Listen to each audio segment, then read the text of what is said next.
So we're going to look at a BIM strategy. What I should say is I'm going to look at the things you have to think about. I'm not going to tell you what your BIM strategy is.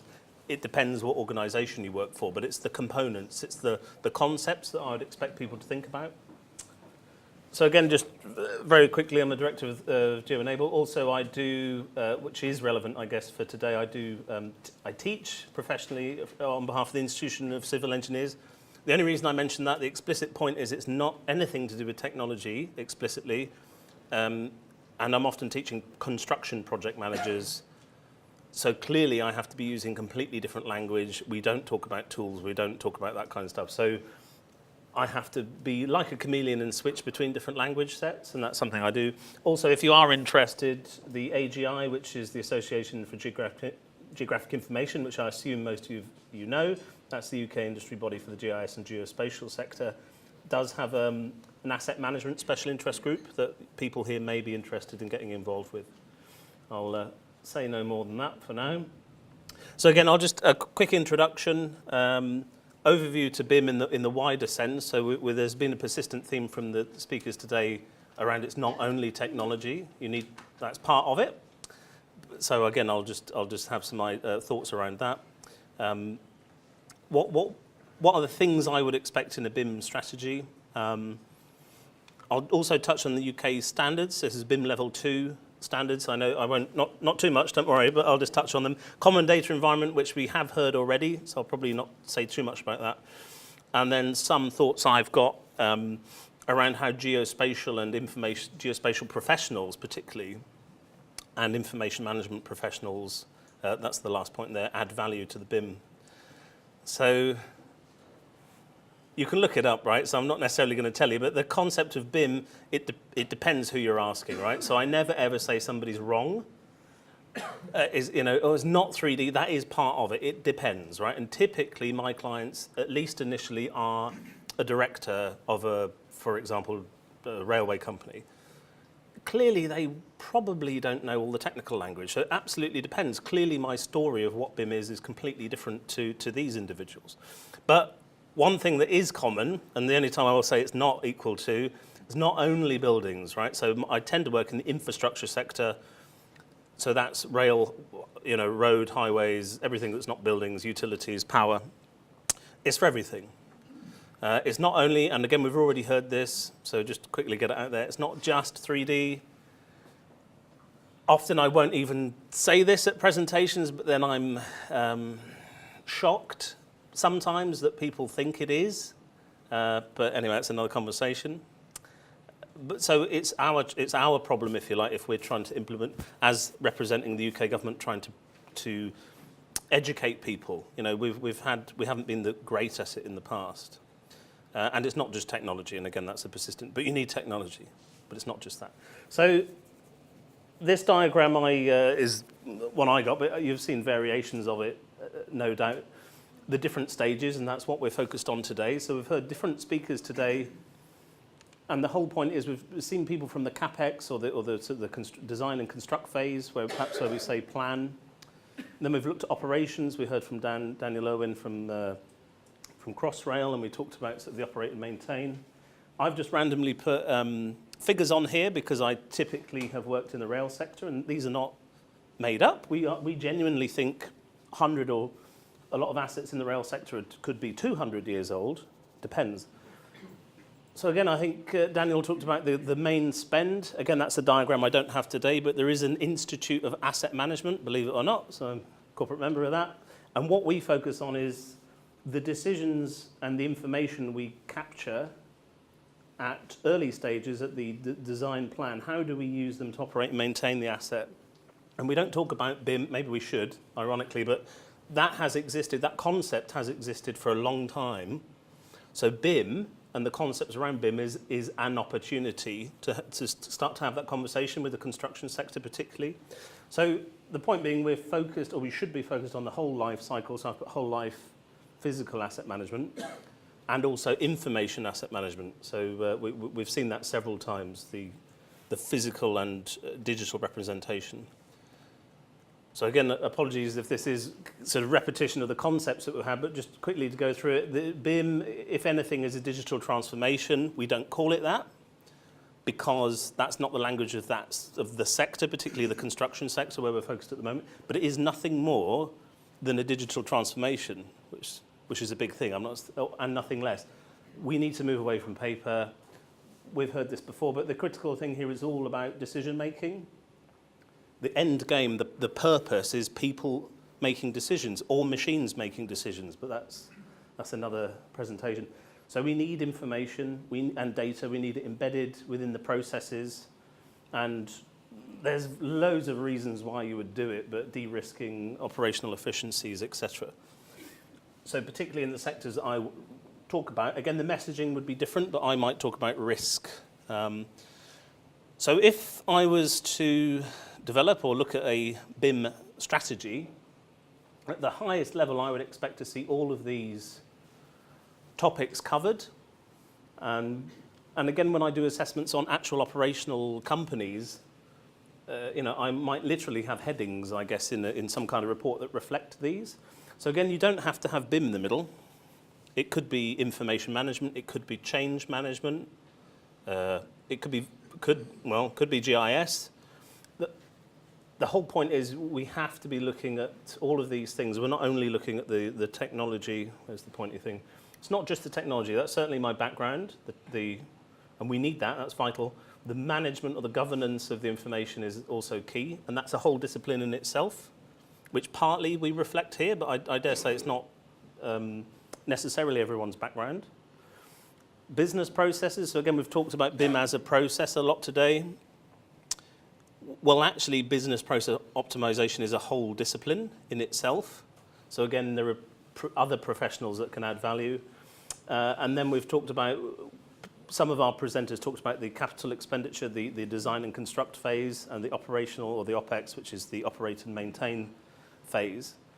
We need to be looking at all of these. If we're not looking at all of these, we're missing the point. So the end game certainly is the actual physical asset and the digital asset and the using it. That's literally the end game. So we need to have all of these in mind. And the biggest challenge from experience, which is why I seem to be doing a lot of sort of teaching at the moment, is that I would say that one of the bigger challenges is around people. So it's around training, it's around education, and it's educating people around all of these things, including the technology. So particularly with, like I said, the last two presenters, Niall and Dan, we saw some amazing examples. Some are current, some are proof of concepts, but we saw the fact that the technology is changing so quickly. And how do we present that to individuals, to teams, to companies, to whole industries potentially in a way that's compelling? So how do we tie it together? But move on from that. But the way we do it is we say data, and we've heard this already, that data is a fundamental asset from which you can derive information. So it's actually commoditizing. It's actually placing more value than we have in the past on data in its own right. So however you cook these up, whether it's knowledge, intelligence, or wisdom, which is from Gartner, I have to say, this is decades old, this concept, and it's more from the IT sector, in which case you typically would get wisdom up here. But it's great that we can use it in our context. So it might be geospatial data, geoinformation, but the fact that we as geospatial professionals can provide a glue that holds it all together, it's all about adding value. How do we add value to the data? And in combination, again, the key here is data is derived from meaning and the aggregation or bringing data together. So I'll just go through these a bit quicker than I am. Certainly the concepts that aren't sort of disputed with regard to BIM is that we need to have cross-discipline collaboration, so cross-industry. The fact that some people in the room are architects, some are perhaps asset management companies, some are technical people. That's the whole point of this event. So people want to talk about BIM or GIS or whatever. Well, actually, it's around collaborating. And we're always going to have different languages and different disciplines. But the start is physically getting people together.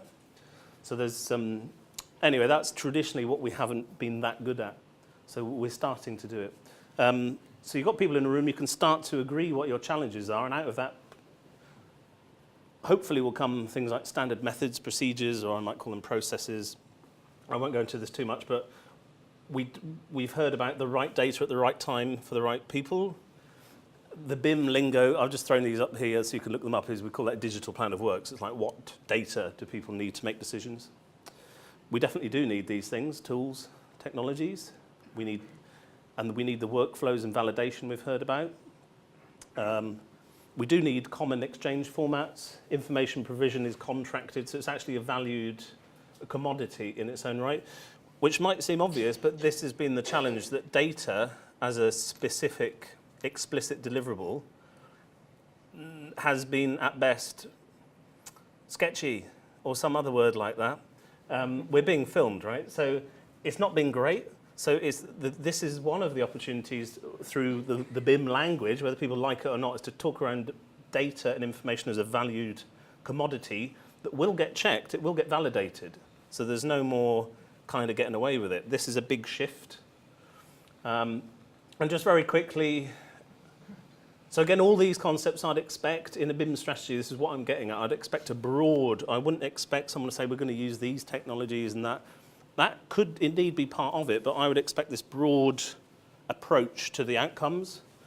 So what I'm saying is part of it would indeed talk about something called a common data environment, which we've already probably heard adequate amount of information about that already. But again, if you're not familiar with it, look it up. Conceptually, it's just, as I think Daniel explained it very well already, so we kind of get that. The different take that I've got on it is the red point here represents decisions. So if the green, this is taken from one of the BIM standards, the green represents actual data or information flow.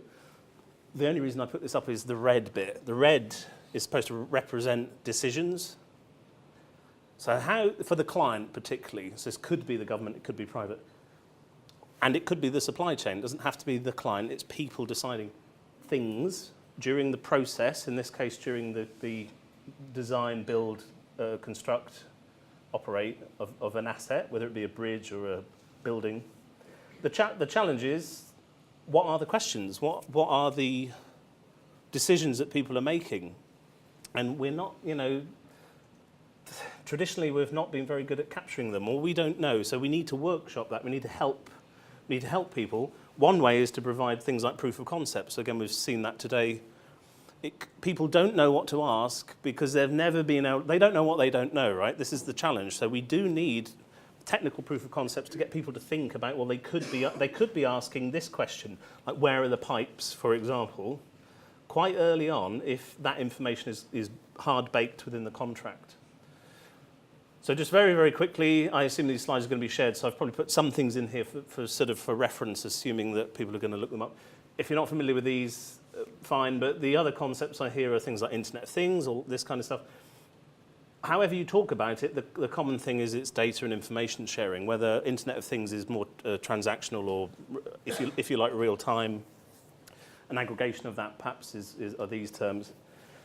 So, and again, some of it is, we might talk about BIM. All we're asking with BIM is a foundation, literally in some cases, physically, a foundation from which to work. So that's what we're looking at with BIM. But anyway, I suggest you look these up, sort of big data, open data, decision making.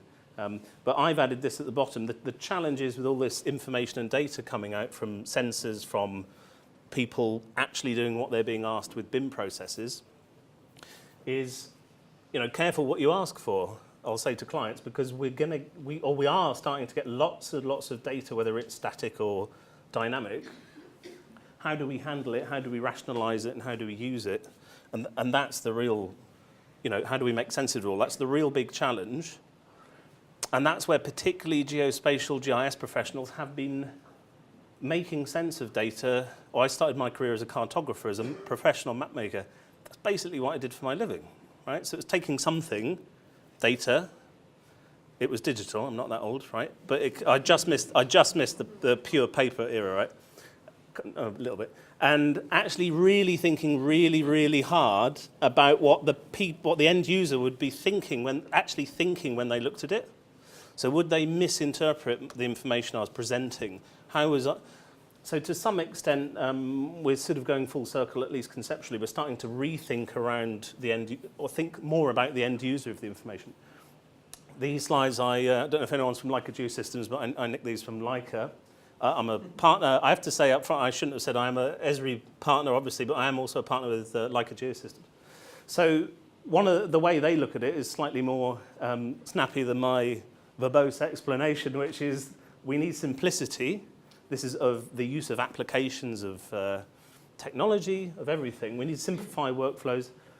We need the data to do that, and whether you call it cloud, there's perhaps other ways of explaining it, but this is one of the enablers to help us do it. It's, I'd sort of use other words other than cloud. It's broader than that, but it's the enabling technology. You know, and cloud is a massive thing. A lot of the examples that we're seeing, or arguably all of them, are probably only possible because it's cloud hosted. You know, so if you had it running on a server in the cupboard, which I am used to that, right? The cost would be incredible and it wouldn't be resilient. So there's all these different thoughts. You know, we need to think about how do we keep it simple, where do we get the data from, which BIM enables, and how do we store it. So just very quickly, as far as geospatial professionals, how do we add value? And we add value by looking at this whole, I started with talking about whole life. But how do we understand that? So I used to work at the Tube, and how we succeeded with the GIS, or tube lines rather, how we succeeded with the GIS was to simply understand what the workflow was. So that technically of the information, who created it from survey, for example, from CAD, and how it ended up on a map or on a GIS that I was managing. It was all about the workflow. That was most of where I spent lots of my effort, was how do we maintain it? And again, someone asked a question directly about maintaining the information. I border on obsessing around the maintenance of information. You can capture it. It's easy. Laser scan it. Here you are. Here's a check. Then what? Right? So if my background's from maintenance and operation, how are you going to maintain it? Do you need to maintain it? Which bits of the information do you need to maintain? What granularity do you need to maintain? So all these questions, I'm not trying to like confuse things, but at the same time, if you just laser scan everything, that's not going to do you any good either. So it's all around, for me anyway, it's all around maintenance of the information, or it's all about fitness for purpose. If you need it maintained. So just quickly, I've just thrown that up there. One example, one way of saying it, particularly if we just focus on products just for a second, is around collect, use, maintain, and I might call all of that management. What we're seeing is so I don't work in sales, but I will say it. We're seeing a transformation but it's true in the way you can collect and maintain information. So if we have a field device in this specific example, and we saw it in Niall's example, it's live. I mean, certainly in the past when I've been a GIS manager, that would have been a whole project. That would have easily been £250,000 or something for the interoperability. This is literally off the shelf. So I think the challenge is the emergent technology is, if you like, so radical, we maybe undersell it sometimes. Do you know what I mean? Only a few years ago, that would have been a huge project in its own right. So how do we look at listing the capabilities, and how do we maintain the business value? Just because they're easy for technical people to implement doesn't mean they have less business value. So certainly the common theme around the technology and with people as well as around integration. So again, we've seen a variant on this slide already, but as we start to have more data, more information, more people creating and requiring information, whether we call it interoperability, so I wouldn't ever use that word necessarily with certain clients, but whatever the challenge is, it's all around just integrating it. You know, is it literally getting people to talk to each other? Is it getting systems to talk together? So I guess I'm stretching sort of the metaphor a bit, but you know, it is about talking together. And we are working on it, so all the different sectors are. I'm just throwing these up there again for reference. There's IFC as some of the BIM. There are challenges around it, but that's sort of geometry. That's a standard, an exchange standard for geometry, and it has attributes in it, sort of a BIM standard. So building smart, again, I've just put them up there. But the whole point of this slide is I'm pleased to say, they are directly working in collaboration with the OGC. And if you don't know, the OGC is Open Geospatial Consortium, which is the global not-for-profit that looks at geospatial information standards. And so they're working. This would represent BIM, sort of more geometry, that kind of stuff. And we're working together. So how do we have a common way of describing where things are? How do we have a common way of describing the physical makeup of assets? for example, or buildings. So one project is this. So that was just for reference. But the point being, people are working on it. The challenge is, are we getting the right people involved and are we promoting it well enough? And maybe not. So you can ask me if you want to know more. So sort of in summary for all of that past section, again, what I would expect, certainly in a BIM strategy or a BIM approach at a corporate level, is how do we look at integration across all of these things? Technology, the actual information systems, data, which is the previous slide. I guess I'm implying here around stakeholders, around other organizations. And again, if an organization is big enough, it's irrelevant if people are internally or external. And I'd argue it's more of a challenge to manage people internally if you've got multiple departments, because at least if they're external, we can contract things easier. But it's true, right? So it's all around getting collaboration with people, with the different suppliers, different roles, the different language that people have. If you're a CAD professional, if you're more an information professional like me, what's the right language to use? If you're a pure business individual, how do I portray the messaging in a way that's meaningful?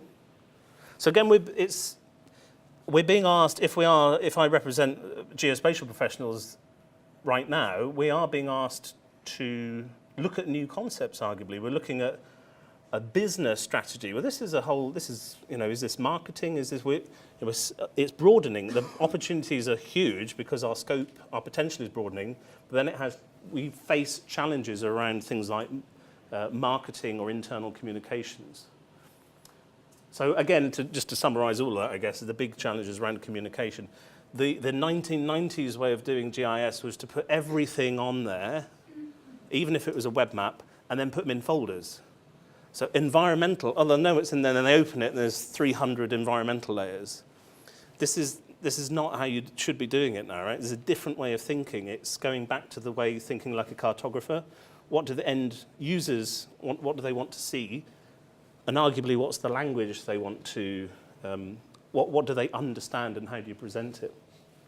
So just quickly, to keep within my time, so what do geospatial professionals in the sector have to add to BIM? Well, I could literally go on all day, but just to summarize, I guess we sort of naturally have an understanding of information management. That's something we do. Geospatial professionals do that professionally. We understand metadata, schemas, all of that kind of stuff. These terms are being talked up now in the BIM fraternity, which is good, but a lot of people talking about it don't come from that background. So they'll say, oh, metadata, ooh, and they go, well, that's what a lot of GIS professionals talk about. So there's massive opportunities, big overlaps, and things that we can add. Believe it or not, even explicitly saying that geospatial can add a real-world context seems so obvious it's embarrassing, but you'd be shocked at how many very high-level meetings I've had where that's a big tick. We can put buildings in the right place, and you think, well, yeah, but so don't. That is a serious business requirement, and there is some work there. We understand metadata. If I mentioned these, I might use the word elemental, perhaps naturally. Information management people and GIS people might think at a data level. So we think of fields and attributes, and this is obvious. But there's a lot of people still thinking in files, PDFs and that kind of stuff. And again, it's a relatively cliched statement, but I can tell you it's going on to this day, even in some emergent standards, which I won't talk about here. But it's so it's that concept of actually, yeah, we do need to break it up, and we've seen examples of that. How do we disaggregate the information or the document? And again, perhaps we have direct experience of systems integration, so it's not that scary. I'll just go back here. So just to finish off here, we may or may not understand the business challenges, but often, particularly GIS people, have a broader. It's likely, let's say, that GIS professionals have. Through their career, it's likely they would have had a broader experience of business challenges. So people talk about silos, but relatively, we're not talking CAD GIS, we don't want to use that kind of language, but however, GIS people often work in a wider business context already. We use words like enterprise and all this kind of stuff. So we might not have done the work, but we certainly understand the concept, and there are some good examples. So again, we understand we need to keep it at a business level. We understand it's all about decision making. Again, maybe in part because of sort of a more map background.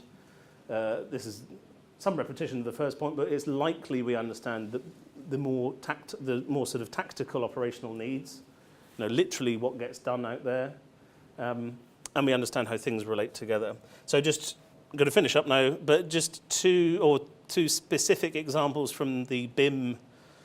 These are UK BIM standards. So again, part of my day is teaching, not necessarily the detail in here, but the opportunities in here. So there's a suite of standards that the UK government's put out there. If you want to know more about them, ask me. But explicitly, this is in one of the first ones, BS 1192/2007. It has a whole page, or at least a section that says, just make sure people agree where stuff is. And then that's it, right? So it talks about spatial coordination, and we can use all the long words that we like. But that's what it is. Conceptually, before you start a project, try to use controls, and that typically doesn't happen for various reasons. But again, we have the skills, geospatial professionals have the skills to translate, to make that process easier than it could be.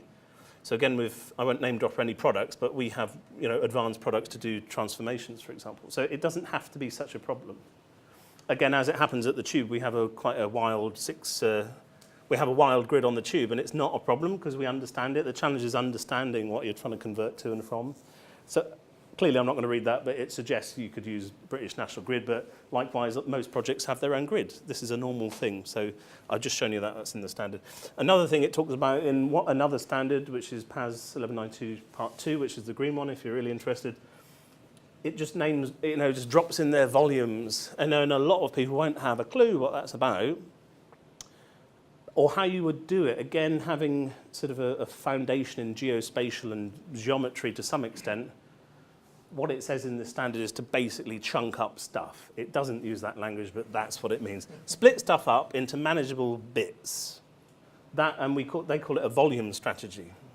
Okay, but you think, well, okay, yeah, that makes sense. We can understand. So again, that's something as geospatial professionals we could add a lot to that process. That's obviously an example from the Tube. So chunk up work based on location. But what it's saying is this is one of the fundamental considerations when you're looking at implementing BIM is spatial coordination, whether we talk about volumes or otherwise. So again, just to summarize, going back to my slide before, you notice I've changed here. These, again, within a strategy, these are the, and partly this is the process I would go through to actually make a strategy. It's to think, people process and engage with the business on these terms. But the point being, you see, I've changed it from BIM to decision making, or making decisions now. We keep that up there, but the whole point is if I go around, it's all about purpose or why. And again, particularly in the IT sector, it's quite cliched, but I'm hearing that again, who, what, why, when, where. We already talked about that in the IT sector, but it's great if you think about it, that we are talking about it in different ways. But the common theme is what's the purpose of the information, of the technology, of whatever, even of the asset. What does it do? What's the function of the asset? So that's the common theme, and that's exactly what I would expect all information that's managed, that's captured, managed, and used. I would expect someone at some point to be able to adequately explain what is that information for. If you don't capture it, maintain it, will somebody die? Or are you just doing it because you've always done it? What regulation? So again, that's where we understand data and we can help people go through that process. So I better finish now, I'll get told off. But just to quickly plug some training, if I go back there is, particularly most of what I've talked about is to some extent covered in the first training course. There are a few places left, I'm told. I don't know for sure, but if there are some flyers. So that's explicitly targeted at not just GIS, but survey professionals, geomatics, remote sensing. Where are the business opportunities? I don't mean setting up a business, but where's the business language opportunities that you should be using to move into the BIM environment? And this is more to do with BIM. This is only to do with speaking the business language. And with that, I better leave it there. Thank you for your attention.